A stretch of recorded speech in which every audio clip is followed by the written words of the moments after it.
Ito ang FEU Campus Hours Season 4 dito sa Radio Veritas 846. Mga kapanalig, kayo'y nakatutok pa rin dito sa FEU Campus Hour Season 4 at yan, dito yan sa Radio Veritas 846. Mahinanda po kaming comical sketch para po aluin ng inyong para hapon. Mabuhay ang ating mga hapon. Yes, enjoy naman tayo. Buhay Cheche!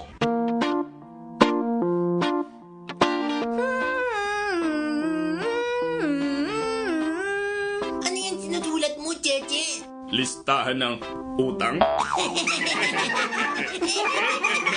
Hi!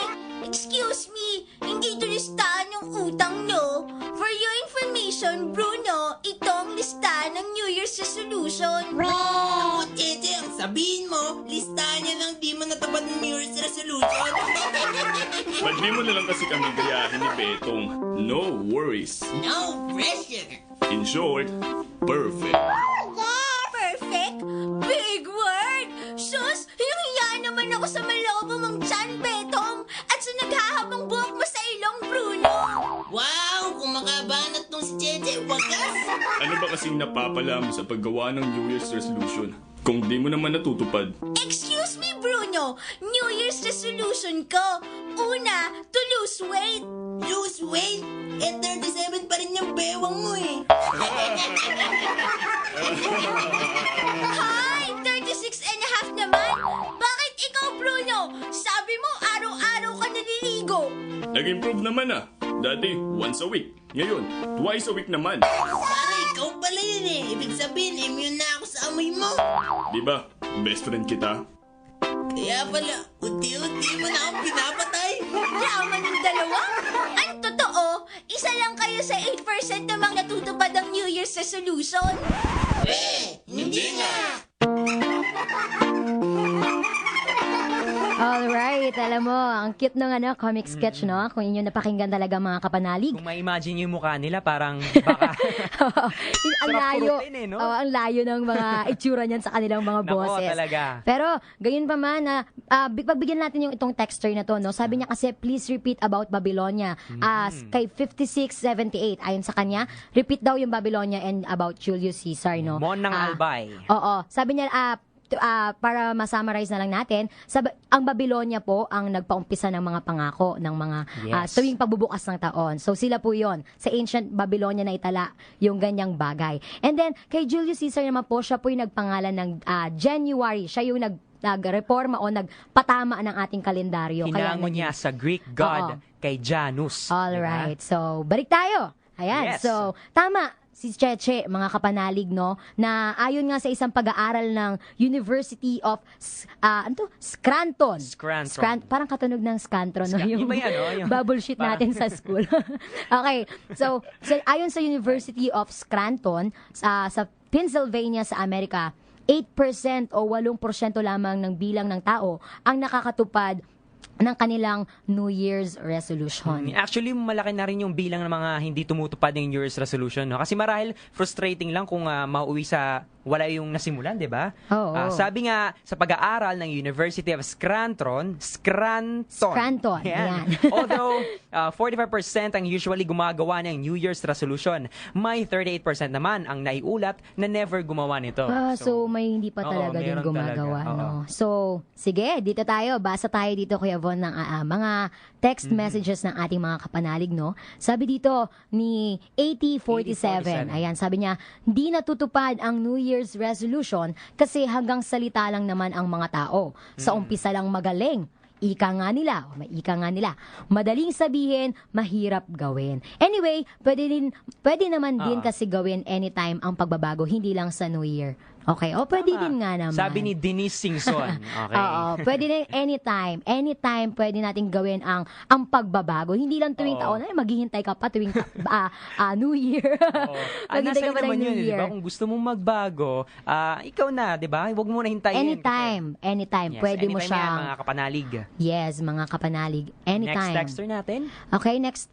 texter natin kay 5988. 59, sabi niya, may self-motivation lang kasi sa pagpasok niya New Year. Pero dahil 365 days ang kailangan in a year bago mag-accomplish ang New Year's resolution, madalas ipinagpapabukas na lang. Pinagpapabukas na lang. O, sabi ni Kay from Wow, may Nueva point. Ecija. May point ka, Kay, no? naman, diba? Kay from Nueva Ecija. May point ka. Kaya, parang, atag dito, yung manyana habit, no, ng mga Oo, tao bukas na lang. Sige, porket bukas na may lang. bukas, Oo. di ba? Lagi nga, sige, bukas na lang. Sabi nga, di ba, I will lose weight tomorrow.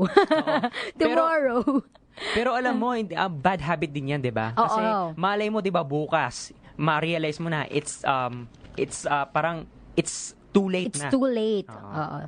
Okay. So, meron tayo dito, no, para sa information para sa ating mga kapanalig, mga dahilan kung bakit gumagawa ng New Year's resolution. Ito na. Ito Ito na yung na. hinahanap natin. Ayan, makakatulong to sa inyo mga kapanalig, kaya makinig tayong mabuti. Unang-una sa lahat, bakit gumagawa ng New Year's resolution? Ay for self. Yes, self-improvement. Oo. Ito kasi yung pinakamadalas na dahilan kung bakit gumagawa ng New Year's resolution, di ba? Ginagawa natin yon para iwan na yung kinaugalian natin sa last year, di ba? Parang ganon. Oo, yung, improve pa yung self natin. Yung mga bagay na sa tingin mo hindi na maganda, di ba? mga bad habits. Improvement, di ba? For the betterment of isang tao, di ba? Kaya gumagawa ng New Year's resolution. Okay, number two, kung bakit gumagawa ng New Year's resolution, ay idea of a fresh start. Yes. Wow! Madalas kasi na motivator ang pagbubukas ng bagong taon. So, ibig sabihin, kapag bagong taon, maraming namomotivate talaga na magbago. Kasi meron kasing naniniwala na kailangan this year, kailangan sa pagbukas ng taon, kailangan bagong ligo ako. Kasi para all throughout Fresh. all throughout ng year, fresh ka. Meron din May naman, ganon. meron ding naniniwala, no, kapag dapat kapag bagong taon, dapat good vibes, di ba? Good vibes na, para Mga all throughout, kapanalig, good good vibes. vibes. Para all throughout the year, di ba, ay ang buhay mo ay masaya. Yes. Okay. GV lang. Pangatlo, kung bakit Pangatlo, gumagawa ng New Year's ito na resolution. kasi yung tradisyon natin. 'Di ba? Parang ito na yung Nakaugalian, custom nakaugalian. natin. Oo. Oo. Dahil nakaugalian o nakasanayan ng gumawa ng New Year's resolutions. Yun nga. Parang habit na natin yung gumawa ng New Year's resolution. Parang meron nga iba, 'di ba? Ay, gagawa ko ng New Year's resolution kasi si ganito, ganyan, gumagawa din. Kailangan ako din, hindi ako magpatalo, ganyan. Oo. So, tradisyon na nga, nakasanayan na natin. Kaya, napasa na. Oo, Diba? oo. Taon-taon napasa sa mga bagong silang ng mga sanggol. Sila ay gagawa na rin ng kanilang mga New Year's kahit resolution. nakakatawa, kahit wala naman silang dapat baguhin na malaking bagay sa kanila, ginagawa pa rin nila. Kasi Ayan. yun yung nakaugalian. Oo.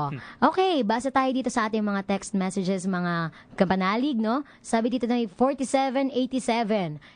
Karen from Bulacan. Sabi nga, mahina ang willpower kaya hindi natutupad ang goals. Dapat kasi realistic. Tama nga naman. Meaning, kayang ma-achieve in the duration of the time o deadline na ibinigay mo sa sarili mo. Tama nga naman, no? Diba? Kasi meron iba, hindi realistic ang kanilang New Year's resolution. Dapat tingnan din natin kung okay ba talaga, kung angkop imposibleng ba talaga. ma-achieve. Ay, oo. dapat kailangan yung talagang Posible. posible, no? Yung kayang-kaya mong ma-achieve within the time table na iyong isiniset, 'di ba? Oo. Okay. So, magandang point from Karen from Bulacan. Yes, next time. And then, sabi dito, for me po, kay 1065. Ayan, sabi niya, for me po, my New Year's resolution is to be more patient in every minute of my life. Wow.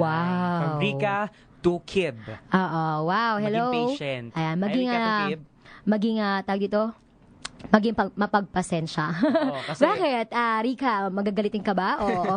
Kasi yun naman talaga yung major problem din natin, no? Yung major problem ng kabataan ngayon, yung kailangan atat sila lagi, 'di ba? Atat sila lagi, kailangan bukas iba na yung gawin ko, kailangan bukas ganto ganyan, kailangan bukas makarating ako ganyan. Parang sila adventurous, parang gutom sa adventure, 'di ba? Oo. Parang gusto lagi may tinatry araw-araw, no? Ganun talaga mga kabataan. Likas na sa atin yan, di na maaalis yan sa atin. Okay, Okay. next. Sabi ni 1065, sa tingin ko po, pwede rin sa tao yung pagganap mo. sa New Year's resolution mo. Eh kung may panindigan ka at isang salita, syempre, gagawin mo yon. Tama. Yun lang yung mako-comment namin. Tama. Tama, di ba? Kung may Nag-suggest panindigan lang ka. siya, no? Okay. Thank you so much for your suggestion. 1065. And then, basa pa tayo dito. Sabi dito, 5678. Ano yan? Bakit po nawala sa radyo ang nilipat po ba sa ibang ano yan? Ano daw? Mamaya babalikan po namin Babalik kayo, mo no? Ito, next, Kuya Von? Sabi ni 1404, hindi natutupad ang karamihan ng New Year's resolution kasi sa first few days lang nafe-feel yung New Year vibes. And I don't think it works for most of us to change our routine. Mahirap baguhin ang nakasanayan, sabi ni Ella Enriquez. Mahirap baguhin ang nakasanayan. Oh. Pero 'di ba kung talagang it takes time lang talaga, no? Talagang process, no, ang pagbabago. Okay. Alright. Mga kapanalig, tutok lang po tayo dito sa DZRV Radio Veritas 846 at patuloy na maglagon sa www.veritas846.ph. Okay, patuloy pa rin po ninyong isend ang inyong mga text messages sa 0918-837-4827. Manatiling nakatutok, mga kapanalig.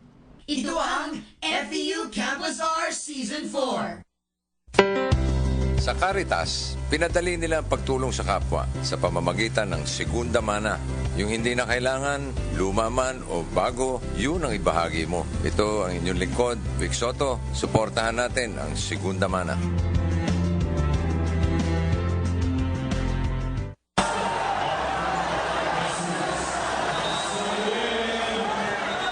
Raslasyon 2014.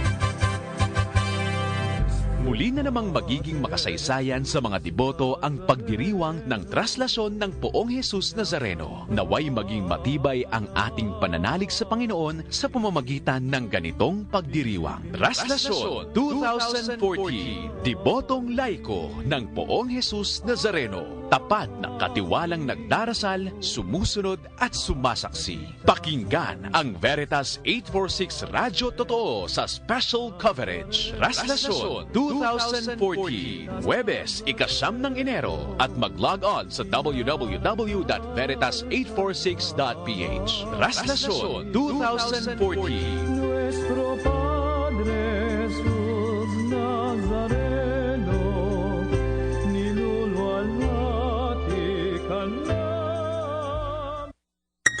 Recruit ko, kapanali ko rewards. Bilang pasasalamat ng Veritas 846 sa mga kapanalig, ibinabalik ang Recruit Ko, Kapanalig Ko na may dagdag pang premyo. Kakaroon ka ng reward points sa bawat pledge na iyong na-recruit. Maaari mong ipunin ang iyong points kapalit ng Veritas items. Para sa mga katanungan, tumawag sa 925-7931 hanggang 39 o magpa-connect sa locals 119, 116, 124 at 125. Recruit ko, kapanali ko rewards.